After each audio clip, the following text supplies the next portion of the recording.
तो बच्चों, mental math कक्षा 8 मैं हूं हरी सर और आप सभी बच्चे देख रहे हैं आपका अपना YouTube channel math with Hari sir special Hindi medium के बच्चों के लिए। आज हम करने वाले हैं चैप्टर 3 का फर्स्ट पार्ट, आंकड़ों का प्रबंधन। जी हाँ, आंकड़ों का प्रबंध। आइए करना शुरू करते हैं कि क्या कहता है। और एक ज़रूरी इन्फॉर्मेशन बच्चों कि कुछ बच्चे हैं, कुछ यूट्यूबर जो मेरी वीडियो को कॉपी करके अपने चैनल पर डाल रहे हैं, ठीक है। मैं उनको बोलना चाहता हूँ या तो वो वीडियो को डिलीट कर दे, अदरवाइज कानूनी कार्रवाई हो सकती है, क्योंकि ये गैर कानूनी होता है कि किसी की वीडियो अपने चैनल पर डालना, और वो भी 100%, ठीक है ना। तो दूसरी बात ये है कि भाई अगर आप वीडियो डालना चाहते तो ये बहुत अच्छी बात है, लेकिन किसी और की वीडियो ना डालें। आप प्रैक्टिस कीजिए, ठीक है, और एक्सपर्ट बन जाइए और अपनी वीडियो अपने बनाकर अपने चैनल पर डालिए, ठीक है। आइए करना शुरू करते हैं। क्वेश्चन नंबर फर्स्ट क्या कहता है, ये देखो। क्वेश्चन नंबर फर्स्ट क्या कहता है? क्वेश्चन नंबर फर्स्ट कहता है एन भुजाओं वाले एक समबहुभुज को प्रत्येक आंतरिक कोण के बराबर है, ठीक है। प्रत्येक आंतरिक कोण, आंतरिक कोण का मतलब कोई भी बहुभुज होता है उसका अंतर का कोण, अंदर की तरफ वाला कोण, ठीक है, वो किसके बराबर होगा। देखो यहाँ पर अगर मैं फाइंड आउट करूँ, ये ज्ञात करूँ, तो एक फॉर्मूला होता है बच्चों। कोई भी बहुभुज होता है उसके जो अंतःकोण होते हैं उनका योग क्या होता है, यहाँ पर मैं लिख देता हूँ n-2 और गुणा 180, ये होता है फॉर्मूला, ठीक है। और अगर इसको n से भाग कर दे तो प्रत्येक आंतरिक कोण की माप आ जाती है। तो बच्चों ये फॉर्मूला आपको याद रखना है, ठीक है। आइए करते हैं प्रश्न नंबर 2। प्रश्न नंबर 2 क्या कहता है? n भुजाओं वाले एक समभुज बहुभुज में प्रत्येक बाह्य कोण डैश के बराबर है, ठीक है। बाह्य कोण किसके बराबर है ये हमें देखना है। n भुजा वाला एक बहुभुज है जिसका प्रत्येक कोण बाह्य कोण, ठीक है। तो प्रत्येक बाह्य कोण यानी बाह्य कोणों का योग होता है, भाई कोई भी बहुभुज होता है उसके बाह्य कोणों का योग कितना होता है, 360 डिग्री होता है। अगर इसको जितनी भुजाएं होती है उससे इसको भाग दे दे, ठीक है, तो प्रत्येक बाह्य कोण की माप आ जाती है। तो बच्चों ये आपका आंसर हो जाएगा, ठीक है। आइए करते हैं प्रश्न नंबर 3। तो प्रश्न नंबर 3 क्या कहता है, देखो। एक समबहुभुज में कितनी भुजाएं होंगी? अब इसमें भुजाएं बतानी है।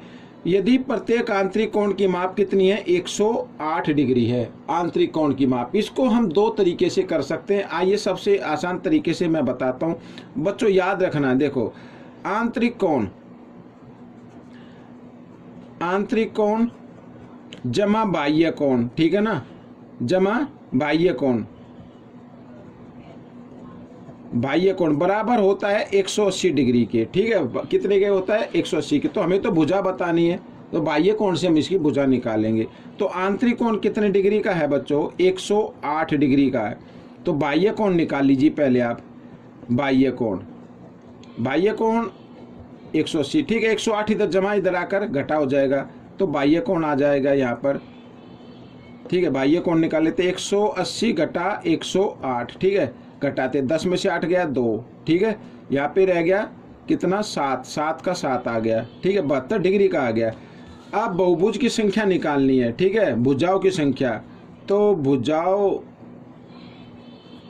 की संख्या तो कैसे निकलेगी, बाह्य कोणों का योग कितना होता है, किसी भी बहुभुज में बाह्य कोणों का योग होता है बच्चों 360। अगर इसको हम किससे, प्रत्येक जो बाह्य कोण है उसकी माप से इसको भाग कर दें, ठीक है, 72 से, ये जो 72 आया है इससे अगर इसको भाग कर दे तो भुजाओं की संख्या आ जाएगी 5 आएगी बच्चों, 5 पे कट जाएगा, ठीक है। तो ये 5 आपका आंसर हो गया, यानी पंचभुज हो गया, ठीक है। प्रश्न नंबर 4 क्या कहता है, देखो।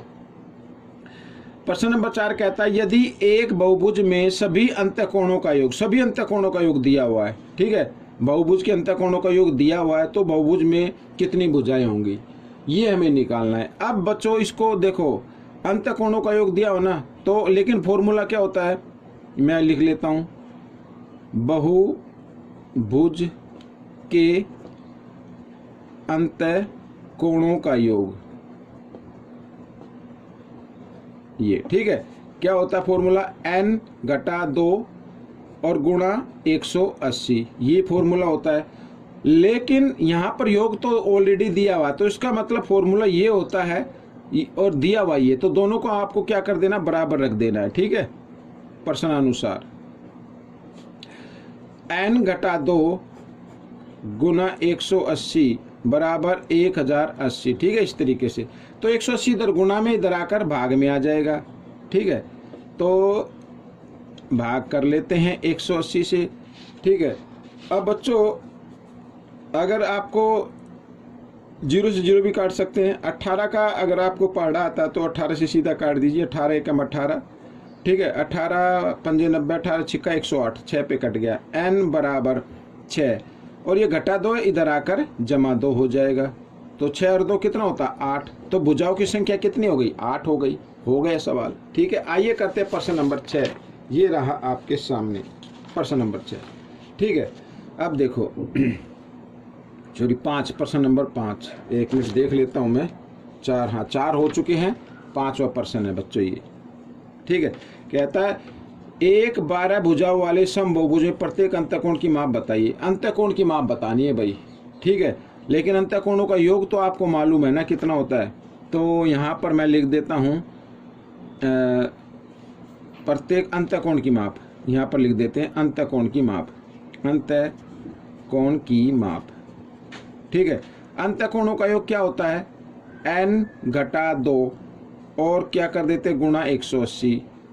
ठीक है, इस तरीके से। और अंतःकोण की माप कितनी आती है बच्चों, अंतःकोण की माप अगर इसको हम n से भाग कर दे तो अंतःकोण की माप आ जाती है। ठीक है, अब आपको क्या करना है, n की जगह n का मान रखना है। n का मतलब भुजाएं। तो यहाँ पर 12 घटा 2, ठीक है, और गुणा 180 और नीचे क्या आ जाएगा, 12 आ जाएगा, n है।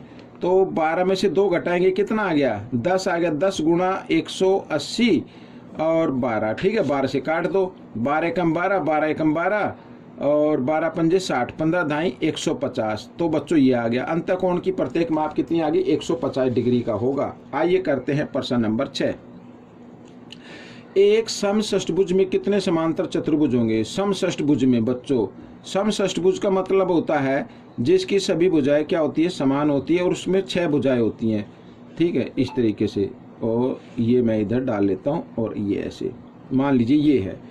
अब इसमें कितने समांतर चतुर्भुज होंगे, मान लीजिए A B C D E और F। ठीक है, ये है। तो समांतर चतुर्भुज की इसमें सम्मुख जो साइड दी हुई है, यानी AF समांतर है होगा DC के। अगर इससे हम एक निकाले तो एक तो ये समांतर चतुर्भुज हो गया।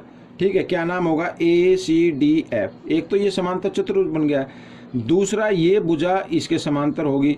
ठीक है, अगर इसको भी हम मिला दें इस तरीके से तो ये भी एक समांतर चतुर्भुज बन गया, ABDE। ठीक है, मैं लिख लेता हूँ। एक तो समांतर चतुर्भुज कौन सा है, यहाँ पर ACDE, ACDE। ठीक है, एक तो ये हो गया। दूसरा समांतर चतुर्भुज होना ABDE, ABDE। ठीक है, एक तो ये बन गया।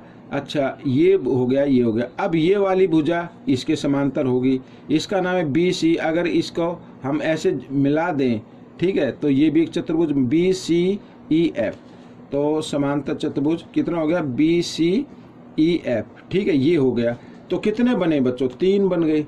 ठीक है, तो 3 समांतर चतुर्भुज बनेंगे इसमें। ठीक है ना। आइए करते हैं प्रश्न नंबर 7।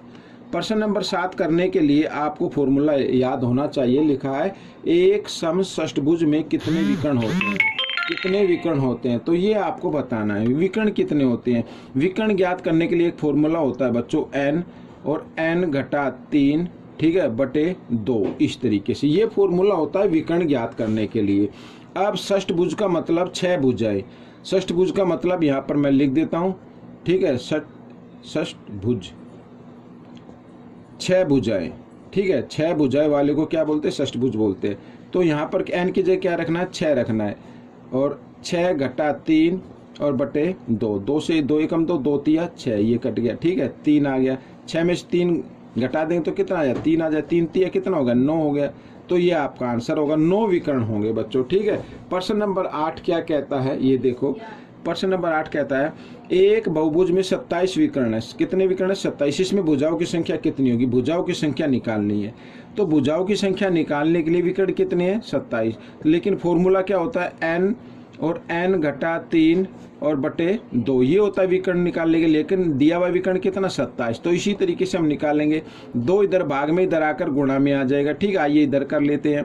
तो n को n से गुणा करेंगे तो n की घात 2 हो जाएगा घटा, और n को 3 से गुणा करेंगे 3n आ जाएगा। ठीक है, और बराबर कितना आ गया, 2 इधर भाग में इधर आकर गुणा में हो जाएगा तो कितना हो गया 54 हो गया। ठीक है ना, तो इस तरीके से अब क्या करना है बच्चों, अब ये जो 54 है इधर जमा में इधर आकर ये घटा में आ जाएगा। ठीक है, तो n की 2 घटा 3n और घटा 54 बराबर 0। इस तरीके से अब क्या करना है, अब बच्चों आपको आखिरी और पहले पद को गुना करना है। एक तो घटा की संख्या, एक जमा की है, एक घटा की है, एक जमा की, जिसको गुना कर रहे हैं, और गुना करने पर कितना आ गया 54 n की 2। ठीक है, और घटा जमा क्या होता है, घटा, घटाने पर कितना आना चाहिए 3 आना चाहिए। ऐसे 2 नंबर बताइए जिनको गुणा करे तो 54 और उनको आपस में घटाए तो 3। जी हाँ, वो क्या हो गया 9 ठीक हो गया, 9 और 6। ठीक है यहाँ पर, और बड़े नंबर के सामने घटा का तो घटा का निशान रखेंगे, इस पे जमा का रखेंगे। आगे दोनों को गुणा करेंगे तो 54 आ जाएगा, और घटा जमा घटा होगा, 9 में से 6 घटाएं तो 3 आ जाएगा। तो आपको क्या करना है, 3n की जगह ये टुकड़े रखने हैं आपको, यानी 9 घटा 9n और जमा 6n। ठीक है, आइए इधर कर लेते हैं। ठीक है, n की 2 घटा 9n और घटा 6 जमा 6n और घटा 54, इस तरीके से बराबर 0। ठीक है, अब ग्रुप एक जोड़ा बना लेना है। जोड़े में कॉमन नंबर क्या है वो निकाल लीजिए, n है, तो यहाँ पर n घटा 9 बच जाएगा, और जमा इनमें कॉमन क्या 6 है, 6 के पढ़े में 6 भी आएगा, 54 भी आएगा, तो 6 बाहर निकाल लीजिए। यहाँ पे n बचा और जमा घटा घटा 6 के पढ़े में कहाँ पे आएगा 9 पे आएगा, बराबर 0। ठीक है ना, तो इस तरीके से ये हो गया। अब मैं आपको जरा इसको एक दूसरे पेज पर मैं इसको बताना चाहूँगा, क्योंकि जगह कम है। ठीक है, तो थोड़ा सा इस पे बता देता हूँ। ठीक है, इस पे बता देता हूँ बच्चों। अब क्या करना है, जो दोनों ब्रैकेट में नंबर है उनमें से एक ब्रैकेट की आप संख्या लिख लीजिए, और एक जो ब्रैकेट से बाहर है एक उसको लिख लीजिए इस तरीके से। ठीक है, और बराबर 0 के। तो n बराबर, n का मान निकालना, जमा 6 इधर आकर घटा 6 हो जाएगा, और घटा 9 इधर आकर जमा 9 हो जाएगा। ठीक है, घटा की तो भुजाएं हो नहीं सकती, तो भुजाओं की संख्या कितनी आएगी बच्चों 9 आएगी।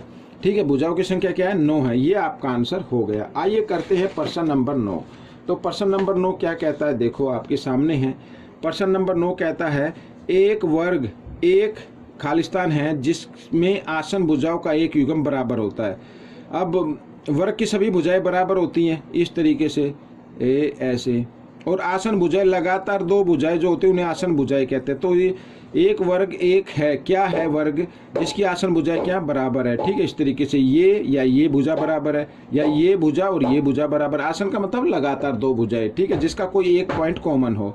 ठीक है, इस तरीके से मान लीजिए यहाँ पर ए बी सी डी रख देता हूँ, तो ए बी और बी सी, इसमें बी जो है पॉइंट कॉमन है, ए बी और बी सी। ठीक है, इस तरीके का। तो एक वर्ग एक आयत भी होती है, क्या होती है, एक आयत भी होती है। ठीक है, आयत भी होती है, तो यहाँ पर आप आयत लिख दीजिए, ये आपको सिर्फ याद रखना है बच्चों। ठीक है, तो ये क्वेश्चन आपका हो चुका है। आपको कैसे लगा मुझे जरूर बताएं, इसमें से सीखकर आपको दूसरे बच्चों को जरूर सिखाना है। ठीक है, अब हम मिलेंगे अगले भाग में, तब तक आप प्रैक्टिस करते रहिए, वीडियो को पूरा देखिए, स्किप ना करें। ठीक है, और प्रैक्टिस करके आपको अच्छी रैंक लेके आनी है। ठीक है, वीडियो देखने के लिए धन्यवाद।